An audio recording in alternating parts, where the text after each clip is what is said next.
my name is Ophelia. I'm here at Pyramind Studios in San Francisco, and it is GDC week. So for those of you who don't know, that's the Game Developers Conference. It's held once a year here in town. I'm here with Jeremy Garren, who is our composer and sound designer. So Jeremy, tell me a little bit about what that means. Sure. Well, my day-to-day can involve, really it depends on what the current project needs, but it can be composing music, which means producing it from start to finish. Oftentimes I work on the computer. It can be through Pro Tools, Logic, or Cubase, also depending on what the project sort of dictates. And we produce music from start to finish. So that means, from the first little few ideas played out on a keyboard to the final product that you're going to hear in a game. It's my job to produce that. So mixed and mastered. Mixed, mastered, Wow. and all the way into implementation even sometimes, which means at minimum it means authoring looping files or pre-cut files that will go into the game engine so that they'll seamlessly flow from cue to cue to cue. Wow. And the sound design plays right into that, hand in hand, where oftentimes we're working to long spreadsheets and we have X number of sounds and variations that need to be done for each aspect of the game. So Jeremy, you've gotten to work on some really cool projects while you're working here at Pyramind. What are some of them that you've worked on? So we've had some phenomenal projects over the last few years here at Pyramind, and a few of the ones I've had a chance to work on are World of Warcraft, Warlords of Draenor, and Clint Bajakian, who I've had the privilege of working with for the last 2 years.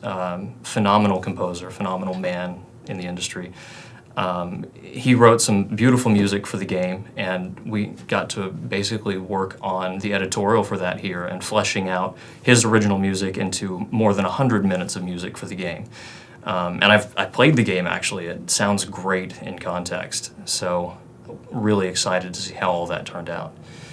We've worked on Grim Fandango Remastered, where we got to revoice some of Peter McConnell's cues using samples, and that was a fantastic process because we got to stretch the sample libraries to their limits to try and match Peter McConnell's style.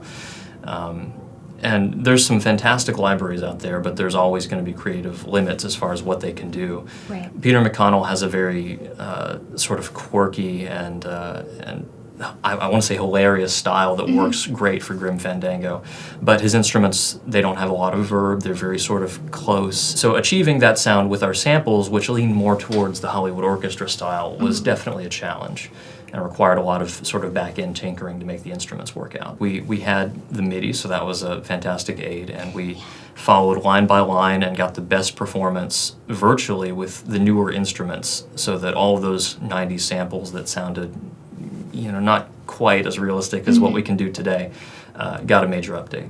That's great.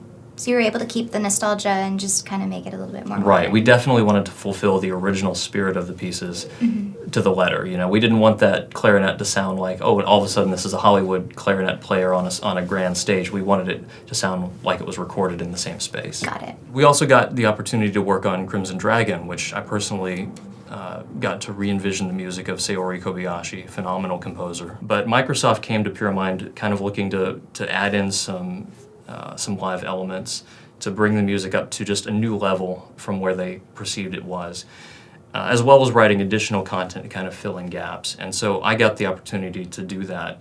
And I felt like I was walking a tightrope the whole project because here I am out of contact with the original composer. So the whole time I was really conscious about trying to fulfill what I perceived as the spirit of her music.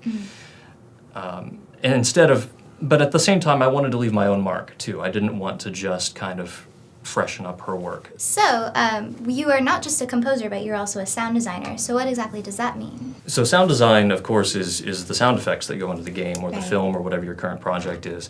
And that can be just as complicated as the music depending on how things get triggered, because if let's say you're just playing a shooter game, right, and you want to pull that trigger, you want the gun to fire, well, is that going to be the same gunshot every single time? Of course not. It has to randomize to sound natural because no real sound in life ever sounds exactly the same twice. So most of the time, repetition, I think, is one of the biggest issues in gameplay development, because if for everything to sound natural, the sound has to have a certain degree of variability to it. And building that variability into each and every sound is one area where tools like Wise and third-party software really come in handy. But that also dictates that you have to spend a lot more time than simply saying, this is a great sound, let's use that one sound for everything. Right. What would you say some of the main challenges are for you working in games specifically? So composing for games is a fantastic challenge because you have all the problems that you have with traditional linear media like film and television. You still have to think about your characters and your core themes and how are you going to elicit emotional response in the player. And I mean, to be fair, not every product is designed to elicit an emotional response, but I think as musicians, as artists, it's our job to bring as much of that as possible to a game, even if the game itself may not support that. Because if you can make somebody feel something even on a game like Candy Crush, for example, even if they can just feel happy and they're grooving to what's going on, it's going to make the experience that much better. And I think it will make the difference between somebody turning the game off and leaving it on, or in the case of mobile, for example, and in the case of a like a major game, AAA title or a console game that's story-driven, music is absolutely essential to the process.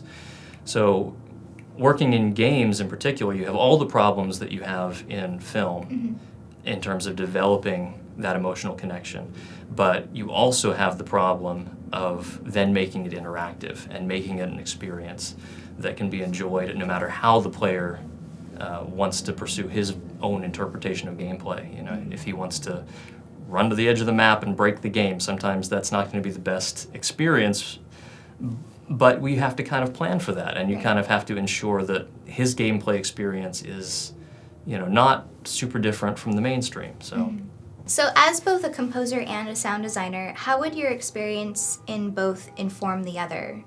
Understanding the balance between sound design and music is crucial, and keeping an ear towards, like writing the music with an ear towards, okay, in this piece of music where this is going to take place in the game, is the sound design supposed to take front and center? Is the music supposed to take front and center? Is the dialogue, like if you write music that is too intense, obviously, or is too rich, too dense, then it's going to trample on your sound design. It's going to trample on your dialogue, right? So it's a challenge to try and make all of those elements work together from the beginning of the creative process. And that's not always necessary. You can fix a lot of things in post, as they say. You can handle it in the back end of the mix. Right. But having an ear towards that when you have control over both from the beginning can often influence the final result. And make things easier on the back end. It seems like it would be really, really convenient to have control over both, so you can make room for what's important in the moment, instead of having to argue with your sound designer. Exactly. Or your composer. And there's your brain kind of automatically sometimes will do that and think, oh, well, I know this is going to be playing, so I better, maybe hold off on that shaker line that I was going to put into that music piece or something, because it's going to sound exactly like this shaker sound effect that's going to trigger. That's great. That's awesome to have control over both. Jeremy, are you a gamer? I am a gamer. What kind of games do you like to play? When you're not doing your composer things and your sound designer things, and you take a break and you want to play a game, what's your go-to? Well, I used to love long-form RPGs back in the day. These days I don't have much time for them anymore. I can relate to that. Yeah. These days, I guess I'm playing a lot of League of Legends because they're nice short-minute sessions. I'm currently replaying through Dark Souls 2, a game which I love. It's challenging and it's beautiful and it's really stressful. Yeah. But somehow it's anyway stressful in a very positive way. I noticed something, at least in my professional experience, once I started working in game audio, I started looking at games differently. Like I would hear things that I couldn't unhear, or just pay attention more to the sounds of a game. Did you ever experience that as you started working in the professional world, and did it ruin the experience or enhance the experience of playing games for enjoyment? In some ways, it's definitely made it harder, I think, because I'm always trying to hold myself to a certain standard and to a certain professional standard. So it becomes challenging to hear things or to play games that are really good, because then it's like, instead of just being able to sit back and enjoy the game or enjoy the experience, I'm constantly kind of comparing it against my own work. And so it becomes a challenge. like playing a game, which should be, you know, a relaxing or enjoying experience, becomes a personal challenge to me, you know? And so it almost, in some regards, becomes a more stressful experience because then I feel like, well, whatever I do next has to measure up to this, you know, this is the new standard. But on the other side of that, would you say that it really can inspire and inform your own work as well? Well, absolutely. Yeah. That's by far the positive side to that. You know, by seeing that, you know, you do get empowered to push forward and to do better the next time, or to be inspired by other people's work and to let that influence what you're working on. Absolutely. What is your favorite DAW to work in? Favorite DAW? I'd have to say I probably like Logic the best, but I've had to make a transition to Cubase because of expression mapping, which is a huge convenience, and I believe there is a way to get that in Logic Pro now, but I've spent so much time building templates in Cubase now that it's kind of hard to go back. We'll have to talk to Dave Earl about that sometime. I'm sure he would have something to say on that. I'm sure he would. But I use Pro Tools all the time for sound design, for editing, and for mastering, so it's by far my go-to for almost anything. I just don't compose in Pro Tools a lot, is all. When you started writing music, did you know that you wanted to end up working with games, or what was your main goal there? Well, I started basically remixing games, so very much so, I didn't know I would ever end up working professionally on it. It was just a labor of love because I loved game music and I wanted to remix things that you know, Zelda music, Chrono Trigger music, Final Fantasy music, all of the old classics that people now look at and put on a pedestal. I just loved working with them, and to be fair, the first things I did were pretty hideous, but you know, it's always a process. So the next thing you do is a little bit better, and the next thing you do is a little bit better. In college, I actually started in programming. Oh, okay. So that actually has informed a lot of my technical expertise in both working with software and in implementation. But in college, I realized that programming was just really not my passion. Sitting behind a desk writing code all day it just wasn't fulfilling that creative urge I had. And it wasn't this kind of satisfaction I was looking for in a work that I wanted to pursue as a career. So ended up changing my major to a major that was focused on audio production. And spent the rest of my last 3 years in college trying desperately to find somebody to teach me composing, and that was a challenge for sure. You know, University of Texas is a great university, but it was nowhere near where Pyramind is at in terms of being focused on this particular industry. So how would you say that what you learned here prepared you for the professional work that you're doing now?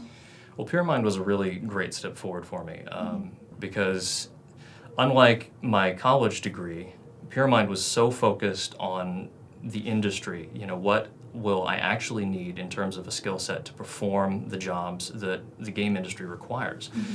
And it's essential. I mean, it's the difference between, you know, theoretical knowledge and actually knowing what you're going to do when you take on the challenges that you're presented with in a game development scenario.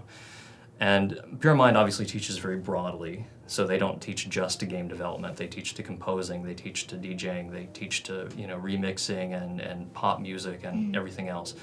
But obviously I went to it with a very game-focused intention, and I found myself very fulfilled in that regard. So I think it's phenomenal that a school can teach to so many different disciplines of audio production and give students what they're looking for. That's awesome that you say that, because that's almost the exact same experience that I had too. I came here with a very game audio focused path, wanting to compose and do sound design, and now I'm working here too in the game audio department. So I'd say that this place is really, really well tailored to real experiences for the students that open so many doors. 100% agreement. Yeah. Cool. Well, I don't want to keep you. I know you have some other GDC talks to go to and your awesome composer stuff.